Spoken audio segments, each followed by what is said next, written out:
आपण अनुसूचित जाती, अनुसूचित जनजाती साठी जी काही वार्षिक म्हणजे जे काही कालमर्यादेची तरतूद घटनेमध्ये केलेली आहे, त्या कालमर्यादेत प्रत्येक 10 वर्षांनी आढावा घ्यायचा असतो. आणि तो आढावा कुठल्या बाबतीत घ्यायचा असतो? इम्पेरियल डाटाच्या संदर्भात बऱ्याच गोष्टी मी एक्सप्लेन करून सांगितल्या की इम्पेरियल डाटा हा त्रिमितिक आहे आणि तो कसा त्रिमितिक आहे त्याचं मूल्यमापन हे दर 10 वर्षांनी व्हायचं असतं. आणि ते झाल्यानंतर त्या मूल्यमापनानुसार खरंच ज्या आरक्षणाच्या सवलती आपण दिल्या किंवा आरक्षणामुळे जी काही प्रगती व्हायची होती ती अपेक्षेप्रमाणे झाली आहे की नाही, त्याचा अहवाल जेव्हा जातो तेव्हा ती जर झाली नसेल, एक इंडेक्स आहे त्याला, तो इंडेक्स जर त्या विशिष्ट मूल्याच्या खाली असेल तर परत ही सवलत देणं आवश्यक आहे, कारण अजून तो समाज समानतेच्या तत्वावर पुढे आलेला नाही. त्याला परत काहीतरी डिमांड असणं आवश्यक आहे आणि त्याच्या त्या मागण्या पूर्ण करून परत त्यांना आपण सुधारित समाजाच्या प्रवाहामध्ये आणण्यासाठी प्रयत्न करणे आवश्यक आहे. असं जेव्हा होतं तेव्हा आरक्षणाची मर्यादा ही वाढवली जाते. ही 70 वर्षाची आहे, पण 70 वर्षानंतर सुद्धा अशा प्रकारे म्हणजे 60 ते 70 वर्षानंतर तुम्ही एक मूल्यांकन करा आणि आपण दिलेल्या आरक्षणाने ज्या कारणासाठी आरक्षण दिलं होतं ते कारण पूर्णपणे यशस्वी झालं आहे की नाही, सफल झालं आहे की नाही. झालं नसेल तर ते वाढवून देता येतं. ही जी घटना दुरुस्ती आहे त्या घटना दुरुस्तीनुसार आपल्याला हे वाढवून देणं भाग आहे. आत्ताची जी त्यासाठी 95वी घटना दुरुस्ती 2009 च्या 60 ह्या मजकुराऐवजी आपण ती 70 केली. 70 नंतर ती 80 होईल, 80 नंतर ती 90 होईल, 90 नंतर 100 होईल, हे चालत राहील. प्रश्न या ठिकाणी असा आहे की ज्यांना आरक्षण दिलेलं आहे, ज्याच्यासाठी आरक्षण दिलेलं आहे त्या समाजाचा इम्पेरिकल डाटा आणि तो डाटा निर्माण करून आपण एक इंडेक्स किंवा एक मूल्यांकन करतो की तो समाज सुधारला आहे की नाही. कुठल्या बाबतीत सुधारणा आवश्यक होती? तर सामाजिक आणि शैक्षणिक. आता सामाजिक आणि शैक्षणिक या दोन बाबतीत सुधारणा जर बघायची असेल, जे अनुच्छेद 15 मध्ये दिलेलं आहे की मूल्यांकन करायचं असेल किंवा माणसाचा दर्जा ठरवायचा असेल तर हे दोन निकष प्रामुख्याने संविधानाने लावलेले आहे, सामाजिक आणि शैक्षणिक. आता एक शैक्षणिक सुधारला, परंतु सामाजिक जर त्याला ऍक्सेप्टन्स नसेल, समाजामध्ये तो त्या पद्धतीने स्वीकारला जात नसेल, तर त्याचा सामाजिक स्तर त्या लेवलला आला असं म्हणता येणार नाही. आणि हे का होतंय त्याचं जर खरं कारण आपण बघितलं तर आपल्या समाजामध्ये जी काही प्रस्थापितांची एक लॉबी निर्माण झालेली त्याच्यामध्ये दुसरा माणूसच कोणी चालत नाही. काय लिखाण असेल ते आम्ही करू, काय शोध असेल ते आम्ही लावू, काय वेगळं करायचं असेल ते आम्ही करू. आणि म्हणून त्यामध्ये सर्वसाधारण ज्याच्यासाठी आरक्षण निर्माण केलेलं आहे त्याला चान्स मिळालेला आहे का? अनेकदा आपल्या संविधानाच्या पारायणामध्ये बोलताना हा विषय आला की इतक्या 70 वर्षामध्ये किती कमिशनर हे शेड्यूल कास्ट शेड्यूल ट्राईबचे झाले, ओबीसीचे झाले, किती डायरेक्टर जनरल ऑफ पोलीस किंवा मोठमोठ्या पोस्टवर जे लोक असतील ती किती झाली, सुप्रीम कोर्टाचे सरन्यायाधीश जे आहे ते इतर अनुसूचित जाती अनुसूचित जनजातीचे किती झाले, याचा जर तुम्ही निर्देशांक काढला, याचा आढावा घेतला तर तुम्हाला असं दिसतं की याच्यामध्ये फार मोठी तफावत आहे. कुठंतरी अपवाद आणि एखाद दुसरा नेमणूक झालेली दिसते. मग खरंच आपण त्या दृष्टीनं सामाजिकरित्या ज्या समाजासाठी आपण आरक्षण निर्माण केलं त्या समाजाला त्या समाज स्तरावर त्या दर्जावर पोहोचवलेलं आहे का? तर नाही पोहोचवलेलं. म्हणजे जोपर्यंत आपल्याला ती वाढवी आहे, जातीची म्हणा, वर्ण व्यवस्थेची म्हणा, ही वाढवी असेपर्यंत आपल्याला ते त्याला फवारा मारावाच लागेल आणि अशा प्रकारे हे आरक्षण आहे ते टिकून आहे, चाललंय. हे त्याचं उत्तर होतं. इम्पेरिकल डाटा, नागार्जुनची केस, 2010ची सुप्रीम कोर्टाचं डिसिजन, त्याच्यामध्ये मराठा आरक्षण असेल, ओबीसी आरक्षण असेल. आता मराठा आरक्षणाचं बघा, मराठा आरक्षणाची निर्मिती जी सुरुवात झालेली आहे ती एका राजकीय याच्यापासून जरी झाली असली तरी मराठा आरक्षण हे सुप्रीम कोर्टात टिकलेलं नाहीये. ओबीसीचं आरक्षण हे सुप्रीम कोर्टात टिकलेलं नाहीये. का टिकलेलं नाही? की त्या विशिष्ट समाजाचा सामाजिक आणि शैक्षणिक स्तर, आता मंडल आयोगाच्या याच्यानुसार हे जे दोन शब्द आहे, सामाजिक आणि शैक्षणिक, त्याच्यात तिसरा शब्द आलाय आर्थिक. सामाजिक, शैक्षणिक आणि आर्थिक स्तर जर एखाद्या समाजाचा खाली असेल आणि त्या विरुद्ध दुसरा एखादा प्रगत किंवा प्रस्थापित समाज हा 100 पटीनं जास्त सामाजिक दृष्ट्या प्रगत, शैक्षणिक दृष्ट्या अतिप्रगत आणि आर्थिक दृष्ट्या अति प्रगत असं जर असेल चित्र, तर ही समानता होणार नाही, ही सामाजिक न्यायाची व्याख्या होणार नाही. आणि म्हणून समानतेच्या तत्वाखाली आपल्याला आरक्षण ठेवलं पाहिजे. आरक्षणाने जो समाज खितपतत आहे, जो खालच्या पातळीवर आहे, त्याला आपण वर आणला पाहिजे. जसं आपण वित्तीय व्यवस्थापनामध्ये चर्चा केली की देशातली 90% साधन सामग्री, संपदा आणि संपत्ती सर्व प्रकारची, त्याच्यात नॅचरल रिसोर्सेस पासून तर सगळ्या प्रकारच्या संपत्ती आल्या, या 10% लोकांच्या हाती आहे. 10% संपत्तीमध्ये 90% लोक रोज हाणामारी करून, मेहनत करून कुठेतरी आपला स्तर वाढवण्याचा प्रयत्न करत आहे. अशा वेळी त्यांना काहीतरी आधार असावा. एक समान तत्वावर येण्यासाठी त्यांना कुठेतरी आपण मदत करावी आणि म्हणून ती आरक्षणाची तरतूद आहे. ते जोपर्यंत होणार नाही तोपर्यंत आरक्षण राहील असा एक पायंडा संविधानानेच रूढ केलेला आहे. कारण ही मूल्यांकन पद्धत जी आहे, ही मूल्यांकन पद्धत दर 10 वर्षांनी होत असते. आता सॉरी, काल आपण याचं उत्तर दिलं, आजही ओझरता आपण याचा उल्लेख करून पुढचं जे आहे, या मूल्यांकन जे 4-5 वेळा बोलण्यात आलं, या मूल्यांकनासाठी काय तरतूद आहे तीच आपण या पुढच्या अनुच्छेदामध्ये बघणार आहोत. आणि तो अनुच्छेद आहे 338. त्याच्या आधी आपल्याला 337 आंग्लो भारतीयांसाठी, अँग्लो इंडियन लोकांसाठीचा जो आहे तो बघायचा आहे. आणि त्यानंतर आपण 338 हा कमिशन अनुसूचित जाती राष्ट्रीय आयोग हे बघणार आहोत. आरक्षण ठेवायचं की नाही, किंवा आरक्षणाने किती फायदा झालाय, काय काय नुकसान झालंय, हे बघण्यासाठी आपल्याला राष्ट्रीय आयोग स्थापन करावा लागलेला आहे. आणि हा राष्ट्रीय आयोग स्थापन झालाय 1956 साली अनुसूचित जातीचा.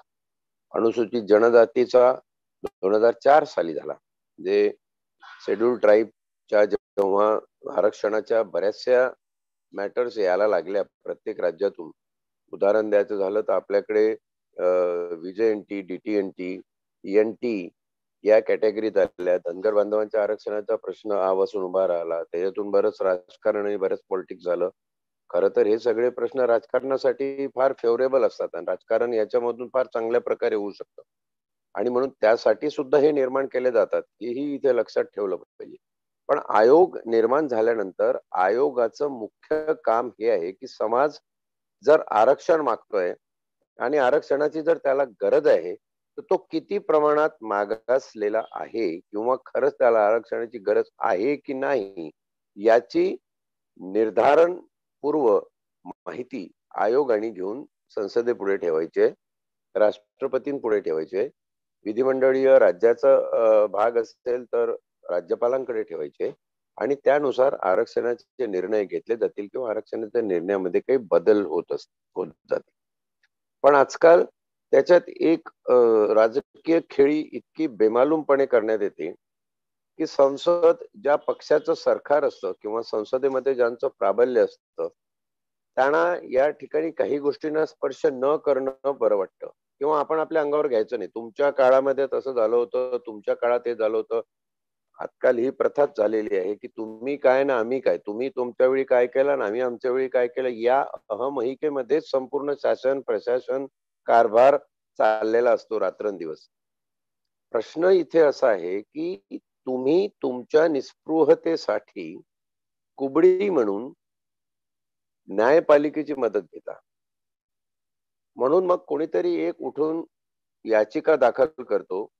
तो कुठल्या तरी राजकीय याच्यात असतो आणि त्या याचिकेवरून न्यायालयाच्या प्रांगणामध्ये आपण प्रकरण टाकून देतो की हे न्यायालयाने दिलेलं आहे. आणि मग न्यायालय म्हणजे सर्वोच्च न्यायालय, अर्थात अशा मोठ्या भानगडीमध्ये सर्वोच्च न्यायालयाचाच भाग असतो.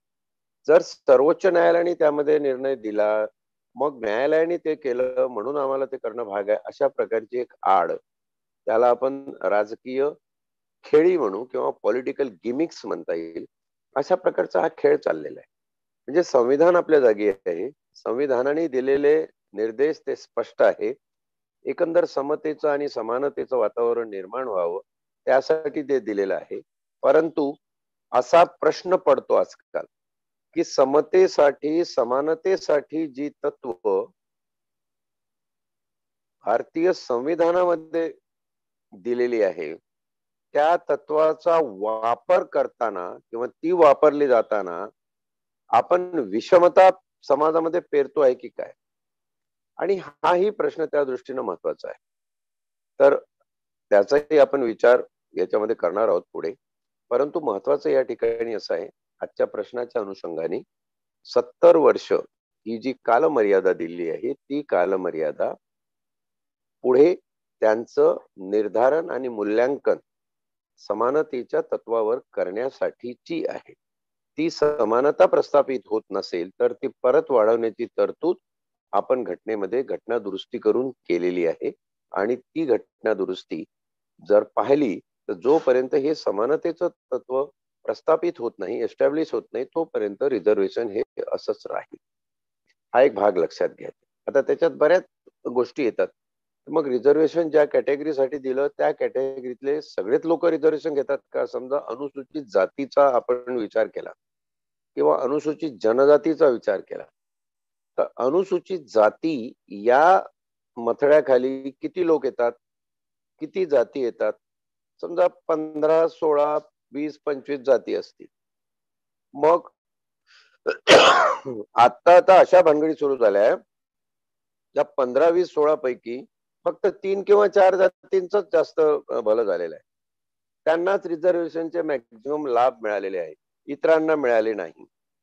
म्हणून मग परत जातनिहाय काहीतरी मागणी येते, परत आयोगाचं काम वाढतं, आयोग त्या दृष्टीने परत रिपोर्ट देतो आणि परत हे सुरू राहतं. मेन मुद्दा हा आहे, तुम्हाला वाटतं तितकं हे सोपं नाही.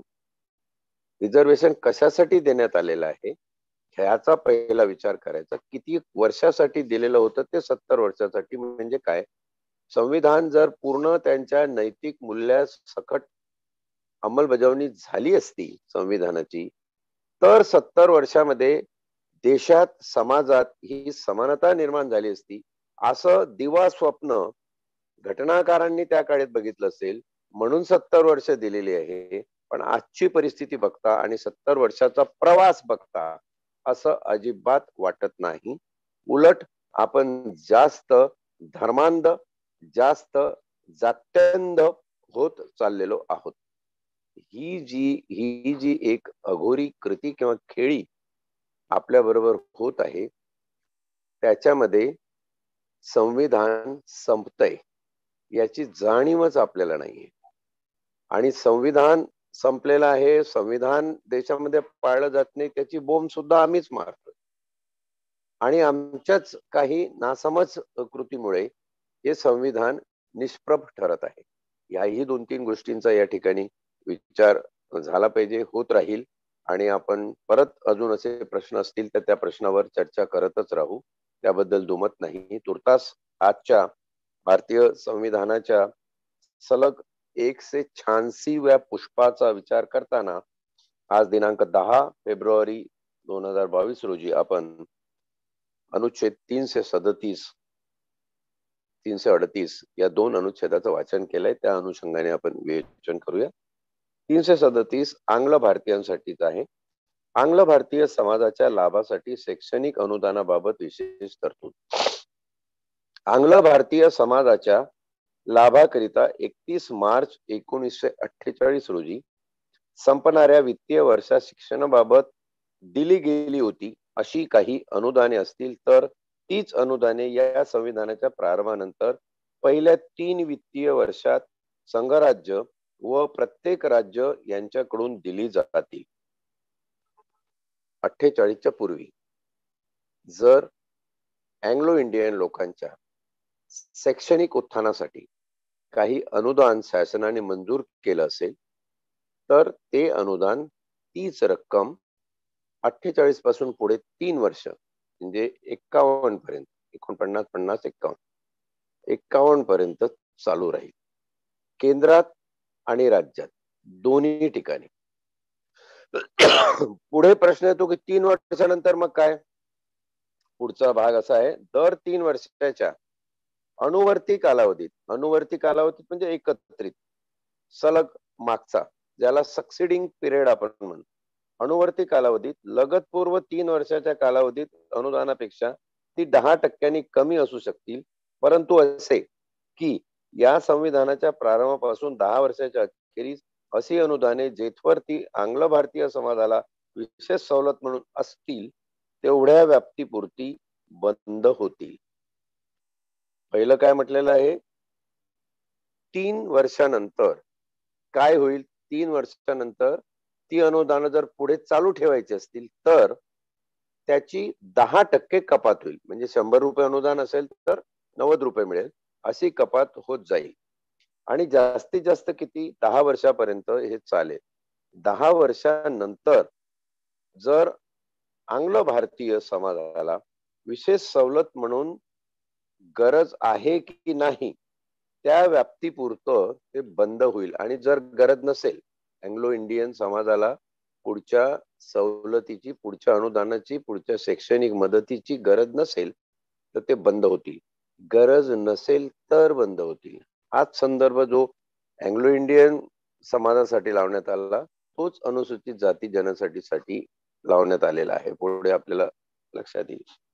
परंतु आणखी असे की कोणतीही शिक्षण संस्था तिच्यात द्यावयाच्या वार्षिक प्रवेशापैकी कमीत कमी 40% प्रवेश आंग्ल भारतीय समाजाहून अन्य समाजातील व्यक्तींना उपलब्ध केल्याखेरीज या अनुच्छेदान्वये कोणतेही अनुदान मिळण्यास हकदार राहणार नाही. एखादी संस्था असेल, शिक्षण संस्था, ती शिक्षण संस्था अँग्लो इंडियन लोकांसाठी निर्माण केली गेली असेल, अशा शिक्षण संस्थेमध्ये जर शासकीय अनुदान पाहिजे असेल तर त्या शिक्षण संस्थेला कमीत कमी 40% जागा या अँग्लो इंडियन नसणाऱ्या समाजाला द्याव्या लागतील. म्हणजे इथं अल्पसंख्याकांच्या ज्या शिक्षण संस्था निर्माण झालेल्या आहेत त्याच्यामध्ये विशिष्ट समाजावर शैक्षणिक दृष्ट्या अन्याय होतो असं आयोगाच्या लक्षात आल्यानंतर, संसदेमध्ये आवाज उठवल्यानंतर त्यांनी त्या समाजासाठी काही शिक्षण संस्था स्वायत्त पद्धतीने निर्माण केल्या. की तुमच्यावर अन्याय होतो, चला अल्पसंख्याकांचं शिक्षण झालं पाहिजे. कारण अल्पसंख्याकांच्या शिक्षणामध्ये आपण जेव्हा मूलभूत हक्क बघितले, शैक्षणिक अधिकार त्या ठिकाणी आपण मूलभूत हक्क म्हणून जो प्रतिपादन केलेला आहे संविधानामध्ये, तरतूद त्याच्याबद्दलची केलेली आहे, त्याच्यामध्ये कल्चर हा एक महत्वाचा शब्द आहे. उद्या एखादे सिंधी बांधव म्हणाले की आमचं कल्चर हे संपूर्णतः मिटत चाललेलं आहे, काही शिल्लक राहणार नाही, त्यासाठी आम्हाला एक वेगळी शिक्षण संस्था, कारण शिक्षणाच्या माध्यमातूनच या कल्चरची रुजवणी केल्या जाऊ शकते, त्यासाठी आवश्यक आहे. म्हणून ते अल्पसंख्याक शिक्षण संस्थेचं जे विरोध निघाला आहे ते तेवढ्यासाठी निघालंय, म्हणजे त्यांची संस्कृती कायम ठेवण्यासाठी. तसंच ते आंग्ल भारतीय, अँग्लो इंडियन लोकांच्या बाबतीत लागू पडलं आणि त्यावेळीची ही तरतूद आहे. याचा डिटेल परामर्श एवढ्यासाठी आपण घेतोय की या तरतुदी पुढे त्या लागू पडतात. म्हणजे हे कल्चर, शिक्षण, सवलतीची मुदत, त्याचं मूल्यांकन, त्याचं परत वाढवून द्यायचं की नाही, त्याच्यामध्ये इतर लोकांचा समावेश असावा की नाही, या ज्या सगळ्या गोष्टी आहेत त्याचं वारंवार रिपिटेशन होणार आहे. म्हणून हा 337वा जो अनुच्छेद आहे तो जरी आंग्ल भारतीयांसाठी असला तरी त्याची समज या ठिकाणी महत्वाची आहे. कारण पुढे आपल्याला याच समजेवरती, याच धारणेवरती जायचं आहे. म्हणून या ठिकाणी त्यांनी म्हटलंय की 40% लोक इतर याचे असतील. आता तुम्ही जर म्हणाल की मग एका समाजाच्या सांस्कृतिक आणि त्यांच्या शैक्षणिक उत्थानासाठी जर एखादी संस्था निर्माण केली असेल तर त्याच्यामध्ये 40% दुसरे लोक कशाला पाहिजे? कारण त्याच वेळी शिक्षण घेत असताना त्या वयामध्ये फक्त एकच संस्कार आणि एकच शिक्षण न देता इतर समाजातले लोकही आपल्या संस्काराबद्दल, आपल्या कल्चर बद्दल तिथं बोलते झाले पाहिजे. एकंदर कल्चरल मिक्सिंग झालं पाहिजे. उद्या एखाद्या समाजाने म्हटलं की आमच्या कल्चरचंच आम्ही सगळं बघून दुसऱ्यांचं कल्चर ऍक्सेप्टच करणार नाही. मग जैन समाजाची धारणा वेगळी होईल, शीख समाजाची वेगळी होईल, पारसी समाजाची वेगळी होईल, सिंधी समाज असेल त्यांची वेगळी होईल आणि मुस्लिम समाज असेल त्यांची वेगळी होईल आणि त्यामध्ये देश खंडित होण्याचीच जास्त भीती निर्माण होऊ शकते. आता जसं हिजाबचं प्रकरण आपण बघतोय कर्नाटक मधलं, एक नकाब चेहऱ्यावर लावायचा आणि त्याच्यावरून जो काही गदारोळ आणि सगळ्या दंगली सदृश्य वातावरण झालेलं आहे, अशा रीतीनं पद्धत होऊ नये.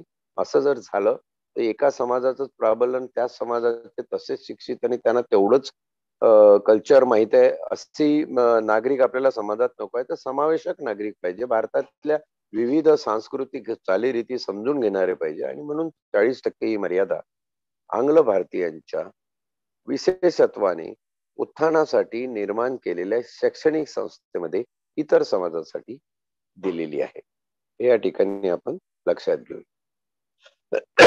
अनुच्छेद 338 अनुसूचित जाती राष्ट्रीय आयोग.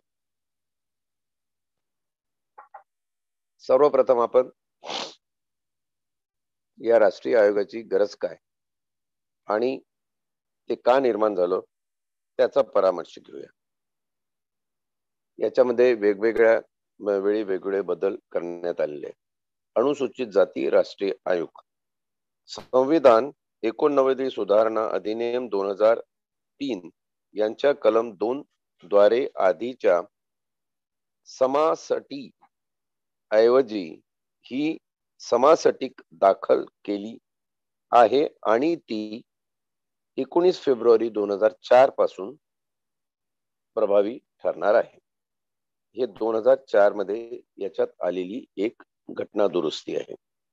पण संविधानाने 7वी सुधारणा जी 1956 ला केली त्यामध्ये अनुसूची याद्वारे पहिल्या अनुसूचीचा भाग क आणि ख यात उल्लेखित असा मजकूर गाळलेला आहे. म्हणजे तुम्हाला दिसेल की 7वी घटना दुरुस्ती 1956 ला आली आणि त्याच्यामधून अनुसूचित जाती राष्ट्रीय आयोग निर्माण झाला. शेड्यूल कास्ट साठी हा राष्ट्रीय आयोग निर्माण झाले. संविधानाने खऱ्या अर्थाने शेड्यूल कास्ट बांधवांवर जर खरं संविधान लागू करण्यासाठी काही तरतूद केलेली असेल तर ती ही 338 मधली तरतूद आहे. 338 हा आयोग निर्माण करतो आणि तो राष्ट्रीय आयोग आहे आणि म्हणून संविधानातली ही प्रोव्हिजन ही तरतूद अतिशय महत्वाची आहे.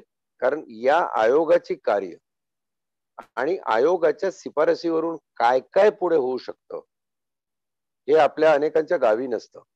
आपल्याला फक्त एवढंच माहित आहे की SC ST रिझर्वेशन आम्ही दर 10 वर्षांनी वाढवून देत असतो आणि आता 70 झाले. किती वर्ष यांच्या पिढ्याच्या पिढ्या हे झालेले आहे. काही प्रमाणात लोकांचं म्हणणं ठीक आहे की कालांतराने SC ST समाजामधून असा एक वर्ग निर्माण होणं अपेक्षित आहे.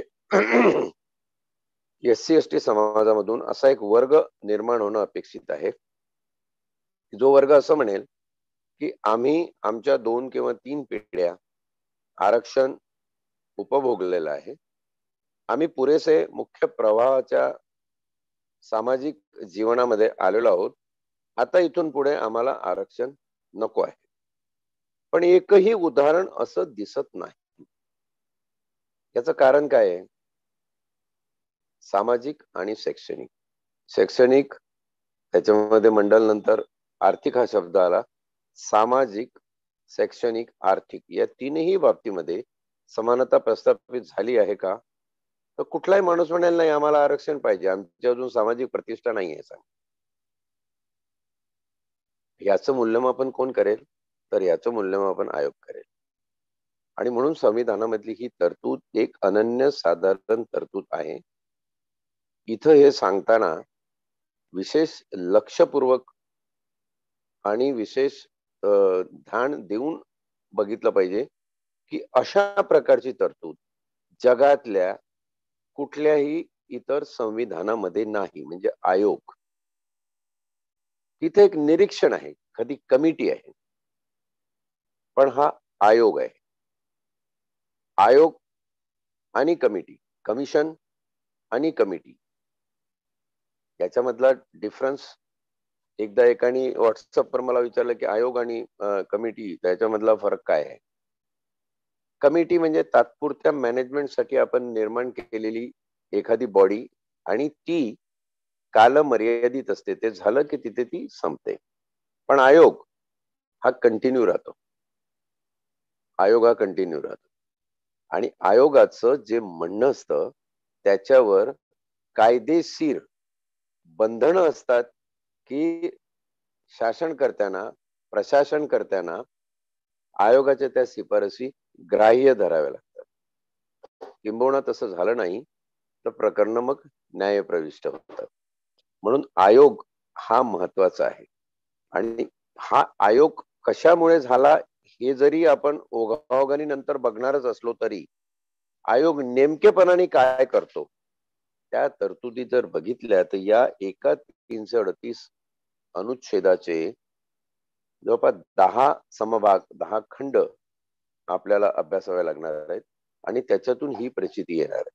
हे थोडंसं क्लिष्ट असलं, थोडंसं गुंतागुंतीचं असलं, काही लोकांसाठी त्यांना विशेष रुजणार जरी नसलं तरी माझी विनंती आहे की हे आपण नीटोपाठ डिटेलमध्ये अगदी बारकाईने याचं विश्लेषणपूर्वक विवेचन करूया. पहिला संवाद, अनुसूचित जातीकरिता अनुसूचित जाती राष्ट्रीय आयोग म्हणून ओळखला जाणारा एक आयोग असेल. ही झाली तरतूद.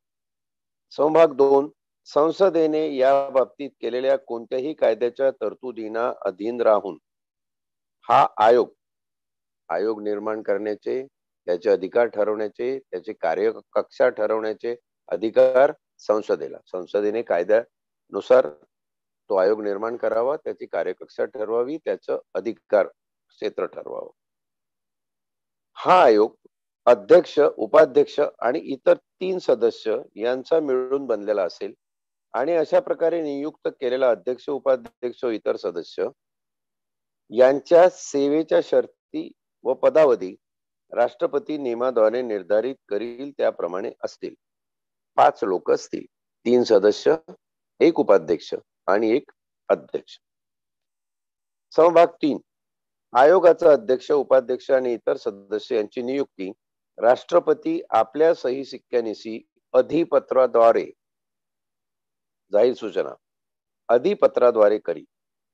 राष्ट्रपतीच्या सहीने या आयोगाच्या अध्यक्ष, उपाध्यक्ष व सदस्याच्या या सर्वांच्या नेमणुका होतील.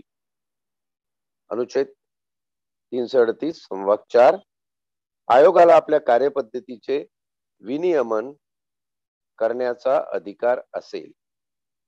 कार्यपद्धती, वर्किंग प्रोसिजर काय असावी हे आयोगाने ठरवायचं. 5 लोकांचं जे मंडळ झालेलं आहे, 5 लोकांचा जो आयोग आहे, त्या आयोगाने ते ठरवायचं. संभाग 5, आयोगाची कर्तव्ये पुढील प्रमाणे असतील. हे महत्वाचं आहे.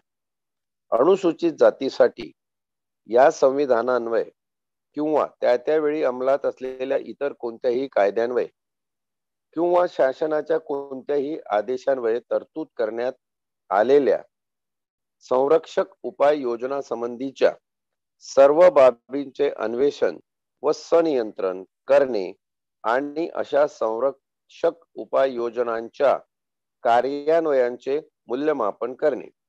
अनुसूचित जातीसाठी वेळोवेळी कायद्याप्रमाणे शासनाने अंमलात आणलेल्या संरक्षण उपाययोजनांसाठी प्रोटेक्टिव्ह मेजर्स, अनुसूचित जातीसाठी संरक्षण म्हणून ज्या ज्या काही तरतुदी केलेल्या आहे त्या संरक्षण तरतुदीच्या त्या उपाययोजनेच्या अन्वेषण व संनियंत्रण, त्याचा तपास म्हणजे चौकशी, अन्वेषण म्हणूया, चौकशी व संनियंत्रण आणि त्याचं कंट्रोलिंग. नियंत्रण एक वेगळं आहे, पण कंट्रोलिंग जेव्हा ऑथॉरिटी असते तेव्हा आपण संनियंत्रण म्हणू की त्या ऑथॉरिटीने, कंट्रोलिंग ऑथॉरिटीने तिचं काम बरोबर केलेलं आहे की नाही. आणि म्हणून आपल्याला माहित असेल की दर 2 महिन्याला एक SC ST लोकांच्या मंडळाची मीटिंग प्रत्येक जिल्ह्याच्या ठिकाणी कलेक्टरने घेणं आवश्यक आहे. या मीटिंगा खानापुरतीसाठी होतात. हा, मीटिंग झाली, अमुक लोक होते, सह्या झाल्या, गेले, पण तिथं काय झालं? त्या मीटिंग मध्ये खऱ्या अर्थाने संनियंत्रण, कंट्रोलिंग ऑथॉरिटीनं आपलं काम केलं आहे का? पूर्ण जिल्ह्यातला आढावा घेतला आहे का की या जिल्ह्यामध्ये या 2 महिन्याच्या कालावधीमध्ये अनुसूचित जातीच्या लोकांवर काय अन्याय झालेले आहेत, त्यांचे काय काय अर्ज आलेले आहेत, या अनुच्छेदाखाली काही तरतुदी ज्या निर्माण केल्या होत्या त्याच्यावर काही प्रश्न विचारले गेलेले आहेत का, त्याच्याबद्दलचा काही उहापोह चर्चा झालेली आहे का त्या मीटिंग मध्ये? याला संनियंत्रण म्हणे. म्हणजे आयोगाचं काम काय आहे की अनुसूचित जातीच्या लोकांसाठी ज्या संरक्षक बाबींची तरतूद घटनेमध्ये आहे त्या संरक्षक बाबीनुसार तपास करून त्यांना ते संरक्षण मिळतंय का, आणि मिळत नसेल तर ते संरक्षण ज्याच्या अधिकारामध्ये प्रदान केलेलं आहे त्यांनी त्याचं नियंत्रण, त्याचा कंट्रोल त्याच्या बरोबर आहे का, याच्याबद्दलचा अहवाल देणं अपेक्षित आहे, त्याचं मूल्यमापन करणं अपेक्षित आहे. दुसरं आहे अनुसूचित जातींना हक्कापासून आणि संरक्षक उपाययोजनापासून वंचित केल्यासंबंधीच्या विशिष्ट तक्रारीची चौकशी करणे. अशी एखादी विशिष्ट तक्रार आली असेल की ज्याच्यामध्ये त्यांचे जे हक्क आहे किंवा त्यांना जे संरक्षण कायद्यात दिलेलं आहे त्याप्रमाणे ते त्यांना मिळालेलं नाही, असं जर कोणी तक्रार केली असेल तर त्या तक्रारीची चौकशी करणं हे आयोगाचं काम आहे. म्हणजे कोणाच्या तक्रारीवरून चौकशी करणं आणि आधी आपण बघितलं तर स्वतःहून ती चौकशी करणं, या दोन्ही गोष्टीचा याच्यामध्ये समावेश होतो. पुढे आहे अनुसूचित जातीच्या सामाजिक आर्थिक विकासाच्या नियोजन प्रक्रियेत. इथं आता सामाजिक आणि आर्थिक, पहिल्या याच्यात संरक्षक आणि नियंत्रण करणारी ऑथॉरिटी, दुसऱ्या याच्यामध्ये तक्रारी, तिसऱ्या याच्यामध्ये सामाजिक आर्थिक विकासाच्या नियोजन प्रक्रियेमध्ये सहभागी होणे व सल्ला देणे आणि संघ राज्याच्या आणि कोणत्याही राज्याच्या नियंत्रणाखालील त्यांच्या विकासाच्या प्रगतीचे मूल्यमापन करणे. सामाजिक आणि आर्थिक विकास त्या अनुसूचित जातीचा झालाय की नाही याचं मूल्यमापन करणे. हे वाचत असताना आपल्या लक्षात येईल की 70 वर्षामध्ये हे बंद का झालं नाही. कारण हे मूल्यमापन जर असं असेल की त्यांचा सामाजिक आणि आर्थिक विकास जो घटनेला अपेक्षित होता किंवा जो एकंदर मानवी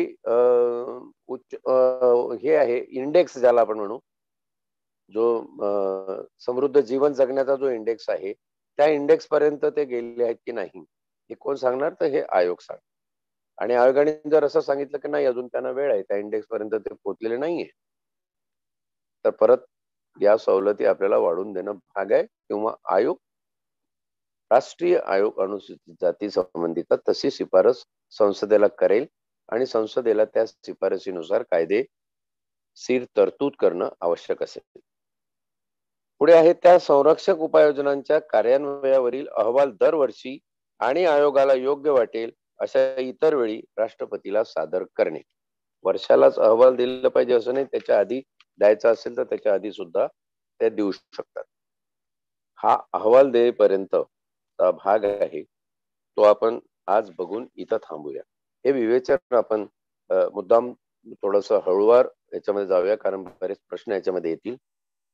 शिवाय याच्यावर खूप लोकांचे आक्षेप ही असण्याचा हे आहे, कयास आहे आणि त्यानुसार आपण घाई गडबड न करता एक एक तरतूद घेऊया. आता इथे सामाजिक आणि आर्थिक हे जे लावलेलं आहे आणि शैक्षणिक सामाजिक हे आपण अनुच्छेद 15 मध्ये बघितलेलं आहे. तर आर्थिक हे नव्याने इथं निर्माण केले. आर्थिक निर्माण करण्यामध्ये एक फार मोठी कायदेशीर बाब अशी आहे, याच आर्थिक शब्दाचा फायदा घेऊन मंडलमध्ये ओबीसी आणि मराठा बांधवांच्या आरक्षणाच्या वेळी ही आर्थिक बाब पुढे आलेली आहे. तिथेही आर्थिक मूल्यांकन होणं आवश्यक आहे असं समजलेलं आहे. आणि आर्थिक मूल्यांकन होत असताना ते कसं करावं त्याबाबतच्या सुद्धा काही तरतुदी आहे की संपूर्ण समाजाची संख्या किती आहे. समजा मराठा समाज उदाहरणार्थ घेतलं किंवा दुसरा कुठलाही धनगर समाज असेल, कुठलाही समाज घेतला, त्या समाजाची एकंदर संख्या किती आहे. समजा ती 4% आहे, 5% आहे उदाहरणार्थ. त्या 5% समाजाकडे किती साधन संपत्ती आहे याचा विचार केला तर मग साखर कारखान्यांपासून, शैक्षणिक संस्थांपासून, औद्योग धंद्यांपासून, बाकीच्या प्रायव्हेट दुग्ध व्यवसायाच्या संस्था किंवा या सगळ्या संस्था, त्याचा आढावा घेत असताना त्या सगळ्या संस्थांचे जे प्रमुख आहे ते या एका विशिष्ट समाजाचे असतील तर मग काय होईल, इतकी यांच्याकडे साधन संपत्ती, संपदा, मालमत्ता आहे. त्याचं पर्सेंटाईल हे इतर समाजाच्या असलेल्या मालमत्ता धारकाच्या मूल्यांकनाबरोबर केलं जाईल की त्यांच्याकडे किती आहे. हे कमी असेल तर असं म्हणेल की नाही या समाजाकडे जास्त आहे, म्हणजे हा समाज आर्थिकदृष्ट्या प्रबल आहे. या गोची एवढी होते की आर्थिकदृष्ट्या प्रबल आहे असं तुम्ही मराठा समाजाला म्हटलं, पण परत ती वर्ण भेद प्रेरित जात व्यवस्था आपल्याला लक्षात घ्यावी लागते. मग त्याच्यातले किती लोक समृद्ध आहेत आणि मग आपल्याला असं दिसेल की श्रीमंत मराठा, गरीब मराठा अशी नामावली आलेली आहे. ती नामावली कुठून आली त्याचाही उल्लेख आपल्याला करायला लागेल.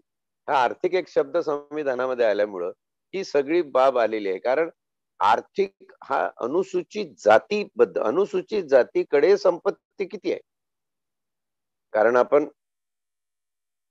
संविधानाच्या प्रियांबल मध्ये, प्रस्तावनिकेमध्ये म्हटलेलं आहे की सामाजिक, आर्थिक आणि राजनैतिक न्याय देण्याची आम्ही हमी देतो.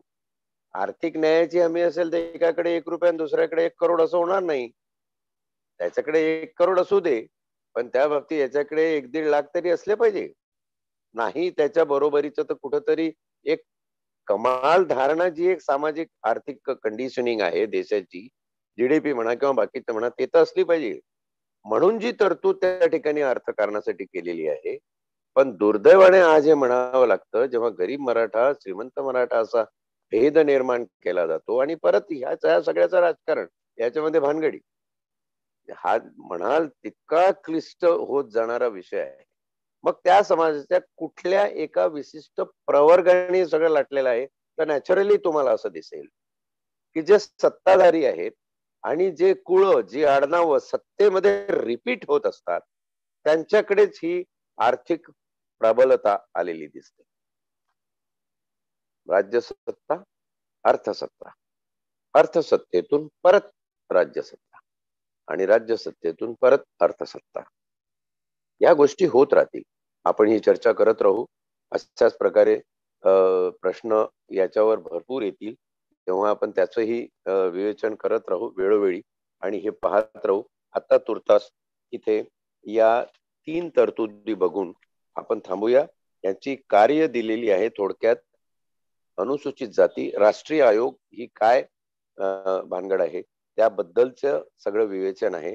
आपण पहिल्या या 4 बाबी बघून आज इथे थांबूया आणि उद्या 187 पारायणाचं पुष्प आपण गुंफताना दिनांक 11 फेब्रुवारीला परत संविधान पारायणाची सुरुवात करू आणि उरलेल्या सगळ्या बाबीचं आपण विवेचन करू. सरसोपटपणे सगळं वाचून काढणं आणि याच्यावर शब्दागणिक किंवा वाक्यागणिक विवेचन न करणं हा पारायण ऐकणाऱ्यांच्या दृष्टीनं आणि करणाऱ्याच्याही दृष्टीनं एक अन्याय होईल. आणि म्हणून आपण इथे स्लो जाण्याची परवानगी मला द्यावी आणि या परवानगी सकट आजचा वेळ लक्षात घेता इथे थांबण्याची अनुमती घेतो आणि थांबतो. धन्यवाद.